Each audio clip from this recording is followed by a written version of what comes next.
64th Scunthorpe Amateur Meeting, Saturday 28th of January. Positively balmy. It was Cold Bone Row, and, well, actually it wasn't. It was raining a little before I set off from home today. Even so, the sun was shining and it was reasonably warm. Positively balmy, said one of my fellow flag wavers in passing as he raised his hands to the heavens. Just like me, said I. You said that, said he.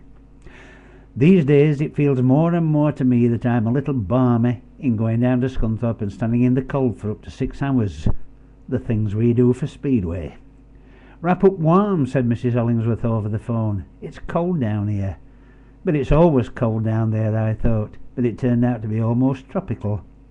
As usual these days, I had to force myself to get into the car and drive to Scunthorpe. I put it down to old age and the reluctance of this body to stand in one place for long periods of time.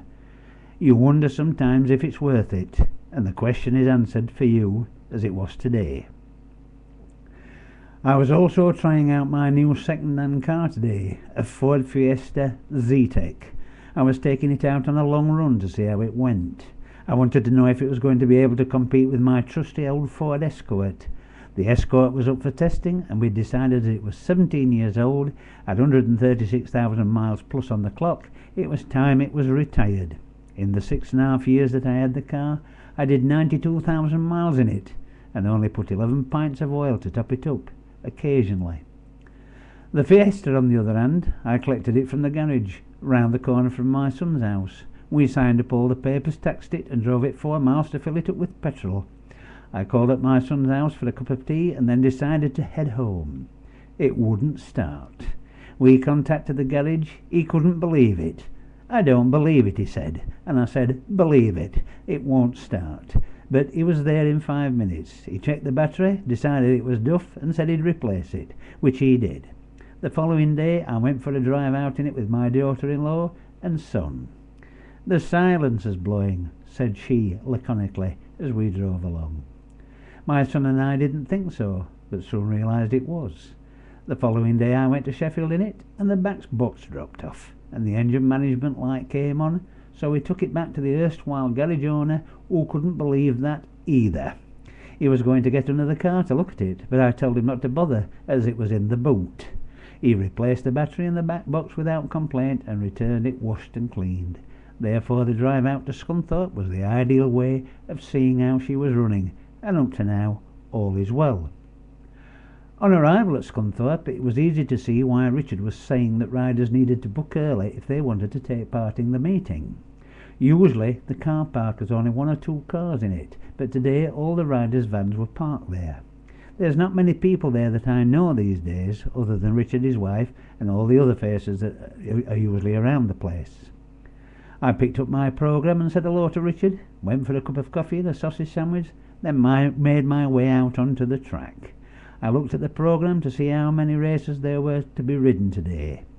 As I was doing so, it struck me that this was the 64th meeting, that there ought to be 64 races, and in each subsequent meeting they could add another race on.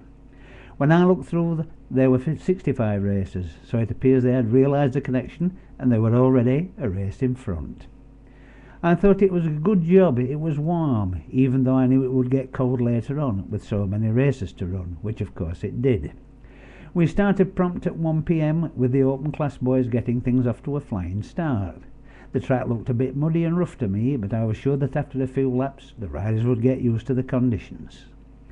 A few riders slid off their bikes as they struggled to get to grips with the track, but all of them got up and rode again throughout the day. Once again all was professional, as the riders dutifully turned up on the track as the riders in the previous race were leaving. As usual, there were all ages and classes of riders participating. One interesting moment was when there was a break in the racing while they were arranging the riding order for the finals of each class. 2 or 3 open class riders stood on the track by the pit gate discussing things.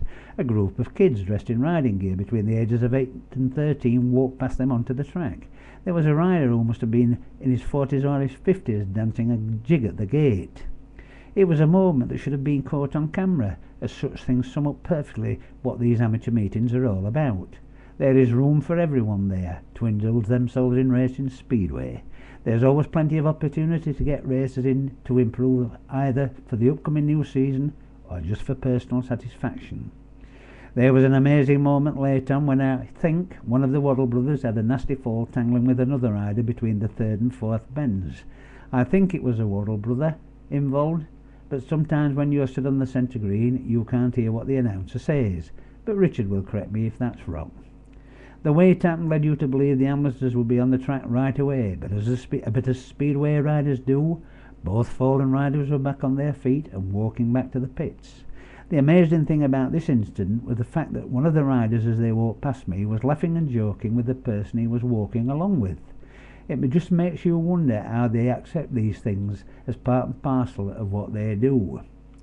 The meeting proceeded to its conclusion with the finals taking place, with the open class riders providing full-blooded racing as they had done all afternoon, but the most compelling performances were provided by the 125cc class of riders. Usually when these very young riders come out to race, they are strung out around the track, riding along at a speed that suits them as they get to grips with the track. The interesting thing yesterday was that as each time they came out to race, you could see they were beginning to mix it with each other a little bit more each time. The open class riders rode their final full-flooded race in close order, which you would expect, and is one of the reasons it is worthwhile being there at these amateur meetings.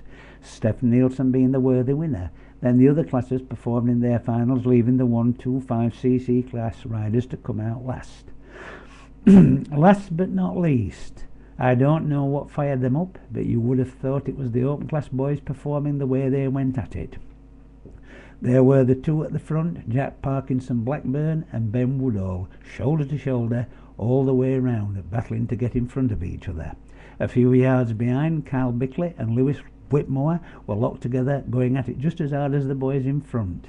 Parkinson Blackburn won from Ben Woodall, and Carl Bickley managed to finish in front of Lewis Whitmore. None of this mattered, though, as these four boys deserved all the praise they received for getting to grips with what Speedway is all about and performing as they did. Then it was all over, this glorious 64th Amateur Speedway meeting. Once again it had happened as I realised driving home why I motivated myself to take these trips to Scunthorpe. It was to provide assistance with the running of these meetings, so that people like these, the young, the old and all those in between, can do their thing, especially when they all perform in the manner they did yesterday for the self-satisfaction of riding speedway. Positively balmy, or what, eh?